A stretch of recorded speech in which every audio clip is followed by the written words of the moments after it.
के नीचे बसा गरीब ससुराल। माघ का महीना आधा गुजर चुका था। ठंड काफी ज्यादा बढ़ चुकी थी, जिसे देखकर पड़ोसी अपने घरों में गर्माहट देने वाला सुख साधन चलाकर नरम गरम रजाई में बैठे हुए थे। वहीं गरीब दिनेश और काशी का परिवार ठंड का कहर झेल रहा होता है। हे भगवान, अब की बार तो बड़ी बेजोड़ की ठंड पड़ी है। माघ के महीने में ही इतनी कड़कड़ा कर ठंड गिर रही है, पता नहीं पूस के महीने में सर्दी आफत करेगी। 3-4 दिनों से मौसम काफी ज्यादा चेंज होने से सूरज भी मुंह नहीं दिख रहा था। वहीं आशा ठंडी मिट्टी के लेपन से चूल्हा पोत रही होती है, तभी जमीन के अंदर की मिट्टी ऊपर उभरी देखती है। अरे, कल ही तो मैंने इस जगह को मिट्टी से भरा था, आज फिर से चूहों ने मिट्टी खोद खोद कर बाहर निकाल दिया। एक तो इतनी ठंड में रोज रोज चूल्हा पोतने में हाथ पिघल जाते हैं, ऊपर से ये चूहे मिट्टी खोद देते हैं। दिन पर दिन रसोई मिट्टी में धंसती जा रही है। अरे आशा बहू, अभी तक तो चूल्हा ही पोत रही है। यहाँ सर्दी से आज तो बिछौना भी बर्फ की तरह ठंडा हो गया है, बिल्कुल गर्माई नहीं मिल रही। अब तो चाय पीकर ही थोड़ा राहत आएगा। तभी एक मोटा सा चूहा रसोई के जमीन में लगाए गड्ढे में से उछलता भागता हुआ सीधा बिस्तर पर से भागता है। दादी दादी, आपने देखा बिस्तर पर से कितना बड़ा सा मोटा सा चूहा गया। अरे बेटा, वो चूहा नहीं था बल्कि घुस था, घुस। और ये घुस जिस भी जमीन में गड्ढा लगाते हैं उस जमीन की नींव को कमजोर कर देते हैं। अरे ऊपर से हमारा तो ये मकान भी कितना पुराना और कच्चा हो चुका है। काशी की जमीन भी काफी अंदर धंसती जा रही है। इस मकान को मरम्मत की सख्त जरूरत है। दिनेश को मकान बनाने की बात करते सुनकर अब काशी कुड़कुड़ करने लगती है। हाजी, अभी एक तो वैसे ही घर में इतनी कंगाली छा रखी है कि पेट भरने को भी आफत हो रखी है, और तुम्हें मकान बनवाने की पड़ी है। अरे काशी, जब देखो तुम दाना पानी लेकर मुझ पर ही क्यों चढ़ जाती हो? और क्या गलत बोला मैंने? इस मकान को मरम्मत की जरूरत है। पहले ही भादों में छत टूट कर गिर चुकी है, और जिस हिसाब से ठंड में रोज रोज ओस गिर रही है, छत की घास भी सर्द गई होगी। दोनों के बीच में घर की कच्ची खराब हालत टूटी छत को लेकर काफी कहासुनी होती है। इतने में पड़ोसन शारदा मिठाई का डिब्बा लेकर चली जाती हैं। अरे कहाँ हो काशी बहन, ये लो लड्डू ले लो। अरे हे शारदा बहन, इतनी ठंड में तुम मेरे घर में चौखट पर क्यों खड़ी हो? अंदर तो आ जाओ, बहू चाय बना रही है, चाय पी करके जाना। तभी काशी के घर की दीवारों के अंदर जमीन में जाते गड्ढे लगे देखकर शारदा मुंह सिकोड़ लेती है। अरे नहीं नहीं बहन, मैं ऐसे किसी के घर का चाय पानी पीना पसंद नहीं करती। तुम जल्दी से लड्डू ले लो, मुझे बाकी घर में भी लड्डू बांटने जाना है। हो मुझे तो बड़ी सर्दी सी लग रही है, पूरा रोम रोम सिहर गया। पता नहीं तुम्हारा परिवार इतनी ठंड में इस कच्चे झोपड़पट्टी में कैसे रहन सहन करता है। और तुम्हारे तो 2 बेटे हैं कमाने वाले, अब तो तुम मकान पक्का करवा ही सकती हो। शारदा काशी के घर की दुर्दशा देखकर भी जानबूझकर मकान पक्का करवाने को बोलबाजी मारती है, जिसे कंचन गुस्से से जवाब देती है। आंटी जी, अब क्या करें? हमारे पास आपके घर जितनी मोटी कमाई नहीं है ना। जब हमारे पास पैसा होगा तो हम भी अपने घर में काम लगवा लेंगे। काशी बहन, बुरा मत मानना, लेकिन तुम्हारी लड़की ना 1 नंबर की मुंहजोड़ है। जवाब तो इसके मुंह पर होता है। अरे मैं तो यहाँ अपने घर की खुशी में लड्डू बांटने आई थी। मेरे बेटे नितेश का रिश्ता लग गया, इसीलिए मैं तो तुम्हें यही सलाह दूंगी कि 2-4 लाख रुपए खर्च करके पहले मकान बनवा लो, फिर मैं तुम्हारे बेटे के लिए बढ़िया मोटी पार्टी देकर रिश्ता करवा दूंगी। अच्छा, मैं चलती हूँ। इतना बोलकर शारदा लड्डू देकर चली जाती है, लेकिन उसकी कही बात काशी के दिमाग में बैठ जाती है। भले ही शारदा के बोलने का तरीका थोड़ा कड़वा था, लेकिन बात उसने ठीक बोली है। आज की डेट में गरीब से गरीब लड़की वाला भी घर द्वार देखकर ही रिश्ता करता है। मैं तो कहती हूँ 2-4 लाख खर्च करके पहले मकान बनवा लेते हैं, उसके बाद हम प्रदीप की शादी धूमधाम से करेंगे। माँ, तुम भी किनकी कही बातों में आ रही हो? इन शारदा आंटी की तो आदत है, जहाँ कहीं मौका मिलता नहीं कि बस डींगे हाँकना शुरू कर देती हैं। और माँ जी, अब समय भी बदल चुका है। देवर जी का ऐसे कहीं रिश्ता करने से पहले हमें एक बार उनसे उनकी मर्जी भी पूछ लेनी चाहिए। क्या पता उनके जीवन में पहले से ही कोई लड़की हो। अरे इतनी देर हो गई, इंतजार करते करते पता नहीं अंजलि कहाँ रह गई, अभी तक नहीं आई। क्यों नहीं आई? ठंड में रोड पर खड़ा प्रदीप अपनी गर्लफ्रेंड अंजलि का वेट कर रहा होता है। सर्दी की वजह से पूरे सड़क पर सन्नाटा छाया हुआ था। तभी कोहरे में एक महंगी सी गाड़ी आते हुए दिखती है। गाड़ी का शीशा नीचे करते हुए अंजलि कहती है, प्रदीप, जल्दी से गाड़ी में आकर बैठ जाओ। अरे तो आ ही गई मेरी लेट लतीफ मोहतरमा जी। इस बंदे पर थोड़ा तरस तो खा लिया करो। इतनी कड़कड़ाती ठंड में पिछले 2 घंटे से तुम्हारा वेट कर रहा हूँ। थोड़ा और अच्छे तरीके से लेट लग जाती तब तक आती जब मेरी कुल्फी जम जाती सड़क पर खड़े होकर। अच्छा सॉरी ना बाबा, माफ कर दो मुझे प्लीज। और अपनी पसंदीदा लड़की के लिए थोड़ा वेट तो कर ही सकते हो। एक्चुअली मैं ऑन टाइम घर से निकल रही थी, लेकिन डैडी ने मुझे ब्रेकफास्ट के लिए रोक लिया था। चलो कोई बात नहीं। वैसे हम कहाँ जा रहे हैं? बस थोड़ा सा पेशेंस रखो, अभी पता चल जाएगा। इतना कहते हुए अंजलि प्रदीप को स्टारबक्स कॉफी शॉप में लेकर जाती है। दरवाजे के बाहर 2 दरबार अंदर जाने वाले लोगों की खातिर में खड़े थे। तुम अंदर चलो, मैं कार पार्क करके आती हूँ। अच्छा ठीक है, जल्दी करना। प्रदीप गाड़ी से नीचे उतरकर असहजता से अंदर की तरफ जाने लगता है। दरवाजे के आगे खड़े दरबार उसका गरीब हुलिया देखकर उसे रोक देते हैं। अबे ओ भाई, अंदर कहाँ घुसा चला जा रहा है? तुझे पता है कहाँ खड़ा है? स्टारबक्स कॉफी शॉप है ये। यहाँ केवल बड़े बड़े लोग कॉफी पीने आते हैं। तुम जैसे 2 कौड़ी के गरीबों की तो यहाँ पर कूड़ा चुनने की भी औकात नहीं है। उस दरबान के जलील करने पर प्रदीप को शर्मिंदगी महसूस होती है। उन दोनों को खराब लहजे में प्रदीप से बात करते देखकर अंजलि को काफी ज्यादा गुस्सा आ जाता है। हाउ डेयर यू, तुम्हारी हिम्मत कैसे हुई इनसे ऐसे बात करने की? क्या तुमने बाहर टैग लगा रखा है कि इस स्टारबक्स कॉफी शॉप में केवल अमीर ही जा सकते हैं, गरीब नहीं जा सकता? जब तुम्हें इस तरह की पार्शियलिटी जैसी चीज करनी है तो फिर ये कॉफी शॉप बंद कर दो। माफ कर दीजिए मैडम, हमें नहीं पता था कि ये साहब आपके साथ आए हैं। अरे कोई बात नहीं अंजलि, जाने दो, हो जाता है कभी कभी। चलो अंदर चलते हैं। कॉफी शॉप के अंदर आकर अंजलि जल्दी से कॉफी ऑर्डर करती है। वहीं चारों तरफ चमचमाती टेबल पर अमीर अमीर कॉफी पीते दिख रहे थे और अंदर काफी ज्यादा गर्माहट थी। कुछ ही देर में कॉफी आ जाती और दोनों कॉफी पीते हैं। प्रदीप क्या हुआ, तुम इधर उधर क्या देख रहे हो? कॉफी ठंडी हो रही है, टेस्ट तो करो। यहाँ की कॉफी बहुत ज्यादा टेस्टी है। वाकई काफी अच्छी कॉफी है। पैसे खर्च करने पर क्या चीज अच्छी नहीं मिलती। और एक हम जैसे गरीबों की जिंदगी देख लो, सारी जिंदगी 2 वक्त की रोटी कपड़ा और मकान जोड़ने में ही गुजर जाती है। मुझ जैसे गरीब की तो औकात भी इतनी नहीं है कि मैं कभी इस जगह को अंदर से देख पाता। ये तो तुम्हारी बदौलत में यहाँ बैठकर कॉफी पी रहा हूँ। अंजलि, तुम्हारे पापा ने अपनी जिंदगी में सब कुछ हासिल कर रखा है, इतना बड़ा बंगला बनवा रखा है, और तुम अपने पिता की इकलौती बेटी हो। जितने का तुम्हारा एक कमरा है उसे आधी जग में मेरा छोटा सा घर बना है, और मेरा पूरा का पूरा परिवार उसी में रहता है। तुम मेरे परिवार में कैसे रह पाओगी, कैसे एडजस्ट करोगी? ऐसा कहते हुए प्रदीप अपनी गरीबी के चलते अंजलि के आगे काफी ज्यादा अनकंफर्टेबल हो जाता है। प्रदीप, मैंने तुमसे तुम्हारी गरीबी देखकर नहीं बल्कि तुम्हारा दिल देखकर प्यार किया है। और रही बात गरीबी की, तो मेरी बस इतनी इच्छा है कि शादी होकर जब मैं तुम्हारे घर में आऊं तो मेरे ससुराल में हर एक लोग हमें एक्सेप्ट कर ले। क्योंकि घर मकान तो फिर भी बन जाता है, लेकिन सबसे ज्यादा मुश्किल है एक परिवार के दिल में जगह बना पाना। अंजलि की फैमिली क्यों लेकर चलने की सोच देखकर प्रदीप की चिंता खत्म हो जाती है। अंजलि, तुम जल्दी से अपने डैडी से हमारे रिश्ते को लेकर बात कर लो और मुझे भी बता देना कब मैं अपने परिवार को लेकर आ जाऊं। मैं आज ही डैडी से बात करती हूँ। दोनों कॉफी पीकर रेस्टोरेंट से जाने लगते हैं कि तभी 2 टेबल छोड़कर मीटिंग के लिए बैठा अंजलि का अमीर पिता हरीश उन दोनों को एक साथ में देखकर गुस्से से भरकर घर आता है। अजीब बात क्या है, मैं देख रही हूँ आप जब से घर आए हैं कुछ भी बोल नहीं रहे हैं। और आज तो आपकी बिजनेस मीटिंग थी, मीटिंग अच्छी नहीं गई क्या? मीटिंग छोड़कर आया हूँ। मैंने अंजलि को एक 2 कौड़ी के गरीब लड़के के साथ कॉफी शॉप में देखा है। अरे माँ होते हुए इस चीज की खबर तुम्हें होनी चाहिए कि तुम्हारी लड़की किससे बात कर रही है, मिलजुल रही है। तुम्हें तो इसकी भनक भी नहीं है। मैंने सारा जीवन लगाकर ये दौलत, शोहरत, इज्जत कमाई है, ये बिजनेस खड़ा किया है। दिन को दिन नहीं समझा, रात को रात नहीं समझा। कभी भी मैंने अंजलि को बेटे से कम नहीं समझा, लेकिन मैंने कभी ख्वाब में भी नहीं सोचा था कि वो एक 2 कौड़ी के लड़के से दिल लगा लेगी। हरीश गुस्से में ऐसा बोल रहा होता है कि तभी अंजलि घर में आते हुए उसकी बातें सुन लेती है। कौन था वो 2 कौड़ी का गरीब लड़का? पापा, मैं आपको अपने और प्रदीप के बारे में बताने वाली थी।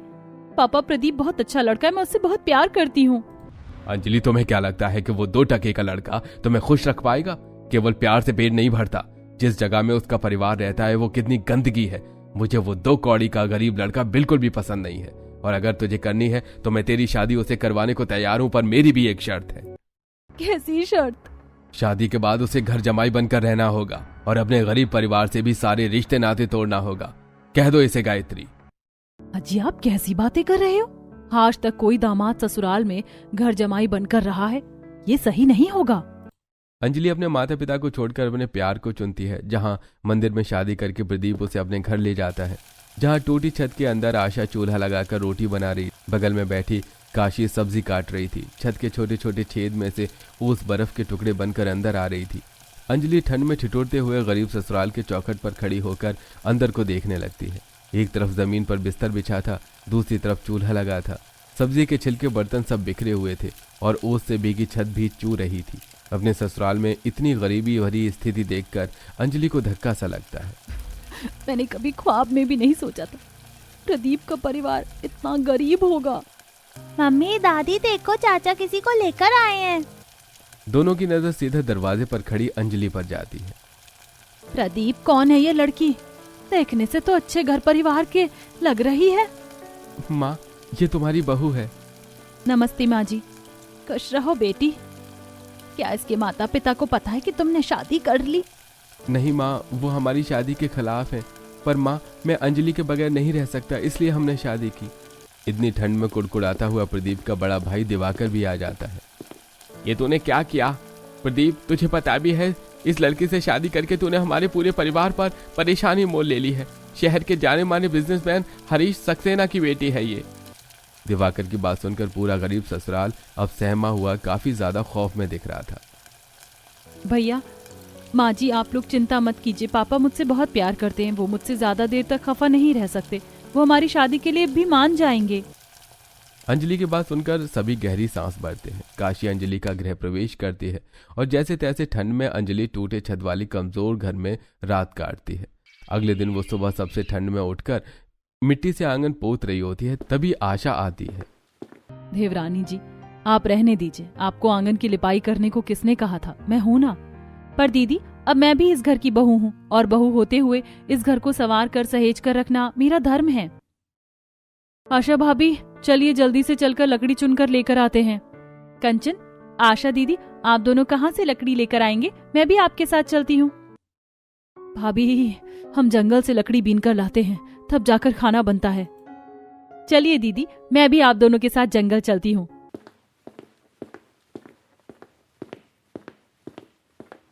आशा भाभी, देखो इस गाय ने बछिया भी कर दिया, लेकिन इस तरीके से जमीन के अंदर मिट्टी में गड्ढा करके क्यों बैठी है? इसको ठंड लग रही होगी। कंचन, हमारे मुकाबले जीव जंतु की खाल मौसम के हिसाब से ढल जाती है। ठंड के मौसम में जानवरों को जमीन के अंदर मिट्टी में गर्माहट मिलती है, इसीलिए वो जमीन में गड्ढा करके रहते हैं। अंजलि बड़े प्यार से उस गाय के बछिया को देखती है जिसे गाय जीभ से चाट कर प्यार जता रही थी। थोड़ा और आगे चलकर आने पर अंजलि को एक बसवारी दिखती है, जहां उसे जमीन में जाते हुए मिट्टी के अंदर एक गहरा मांदा दिखाई देता है। जेठानी जी, ये जमीन के अंदर इतना बड़ा गड्ढा किसने कर रखा है? ऐसे तो इस जंगल के जीव जंतु इसके अंदर जाकर फंस जाएंगे। हमें इस गड्ढे को भर देना चाहिए। अंजलि ऐसा कहते हुए मांद की तरफ बढ़ने लगती है। तभी उसमें से तेंदुए का दूध पियाऊ बच्चा चलकर बाहर निकलते दिखता है। तेंदुए का बच्चा देखकर कंचन, आशा खौफ से भर जाती हैं। आशा भाभी, इस बसवारी के अंदर तो तेंदुए ने मांद लगा रखा है, कहीं इसकी माँ बाहर ना निकल जाए। चलिए यहाँ से चलते हैं। हाँ चलो, हम जंगल के दूसरे हिस्से से लकड़ी बीन लेंगे। देवरानी जी चलिए। तीनों डरते डरते पैर दबाकर जमीन के मिट्टी के अंदर जाते मांद से आगे आ जाती हैं, जहां ठंड में ठिठुर कर ओस से भीगी लकड़ी को बीन कर उसकी गठरी लेकर घर आ जाती हैं, जहां अंजलि सभी को पूरे दिलों से मन से पहली रसोई में पूरी सब्जी बनाकर सबको खिलाती है। बहुत ही खस्ता पूरी सब्जी बनाई है तुमने। अरे ठंड के मौसम में यह पूरी पकवान खाकर तो मन खुश हो जाता है। पापा जी, और पूरी लीजिए ना। अरे नहीं बहू, सारी पूरी अपने ससुर की थाली में ही दे दोगी तो तुम खुद क्या खाओगी? ये लो, खा लो।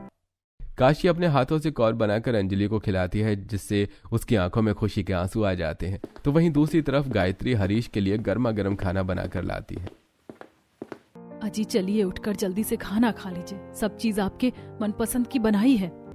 मुझे भूख नहीं है गायत्री, खाना ले जाओ। अजी अब तो गुस्सा थूक दो। हमारी अंजलि अपने ससुराल में बहुत सुखी से रह रही है। मैंने हमारे नौकर शाम को देखने के लिए भेजे थे। भले ही उसके ससुराल वाले गरीब हो, लेकिन हमारी अंजलि वहाँ खुश है। अब उसे माफ कर दीजिए, आखिर वो हमारी बेटी है। अरे वो तो मेरे लिए सदा सदा के लिए उसी दिन मर गई जिस दिन वो उस 2 टके के लड़के के लिए अपनी बाप की चौखट लांग कर चली गई। मैं उनकी ईंट से ईंट बजा के रख दूंगा। अपनी झूठी शान और इज्जत में चूर होकर हरीश अपनी अमीरी के दम पर दाव पेच लगाकर गरीब ससुराल वालों से उनकी जमीन जब्त कर लेता है। कुछ दिन बाद अरे पापा जी आप यहाँ? नमस्ते माँ, भाभी अंजलि के पिता हैं। अरे समधी जी, आप चौखट पर बाहर क्यों खड़े हैं? भीतर तो आइए। आशा बहू जल्दी से नाश्ते पानी की व्यवस्था करो। तभी ठंड में थरथराते हुए अंजलि घास लेकर आती है। पापा, आप यहाँ पर? मुझे पता था आप ज्यादा दिन मुझसे नाराज नहीं रहेंगे, मुझे माफ कर देंगे। अंजलि मेरी बच्ची, ये ख्याल रखा है तुम लोगों ने मेरी बेटी का? आज तक उसने खुद से एक गिलास पानी भी नहीं पिया और तुम लोगों से इतनी ठंड में घास मंगवा रहे हो। मैं अपनी बेटी को हमेशा के लिए लेने आया हूँ। अरे बस कीजिए, आप अंजलि के पिता हैं इसलिए मैं आपकी इज्जत कर रहा हूँ। आप मेरे ही घर पर खड़े होकर मेरे परिवार का अनादर कर रहे हैं। अरे बरखुरदार, जिस जगह इस वक्त तुम खड़े हो वो जमीन अब मेरी है, क्योंकि मैंने इस जमीन को दुगना पैसा देकर खरीद लिया है। इस ठंड के मौसम में मैंने भी तुम लोगों को दर दर की ठोकर नहीं खिलाई तो देखना। अरे समधी जी, हमें तो लगा था कि आप बेटी के मुंह में सब कुछ भूल कर यहाँ उससे मिलने के लिए आए हैं, लेकिन अब आपकी बेटी हमारे घर की इज्जत है। पूरा गरीब ससुराल अपना थोड़ा बहुत सामान लेकर ठंड के मौसम में चौखट के बाहर निकल जाता है। अंजलि अपने पिता का हाथ छोड़कर उनके साथ चली जाती है। अंजलि रुक जाओ, उनके पास न जमीन बची है और ना ही रहने के लिए छत। इस ठंड के मौसम में इनके साथ जाकर पछताने के सिवा कुछ हासिल नहीं होगा तुम्हें। पापा, अब यही मेरा परिवार है, जहाँ ये जाएंगे वहीं मैं भी जाऊंगी। बेचारे गरीब ससुराल वाले बरसती कड़कड़ाती ठंड के मौसम में मारे मारे फिरते हुए जंगल में आकर बैठ जाते हैं, जहाँ पेड़ों पत्तों पर जमी हुई ओस की बूंदें बरसात की तरह चू रही थी।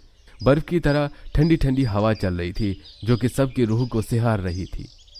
अच्छू अच्छू, अम्मी दादी यहाँ बहुत ठंडी ठंडी लग रही है। क्या हम इस जंगल में पिकनिक मनाने आए हैं? बोलो ना हम यहाँ क्यों आए, वापस घर चलो ना। चिंटू, अब वो घर हमारा नहीं है बाबू, हमें इस जंगल में रहना पड़ेगा। पर पिंकी दीदी, इस जंगल में तो कितने सारे जंगली जानवर रहते होंगे, वो तो हम सबको कहाँ जाएंगे।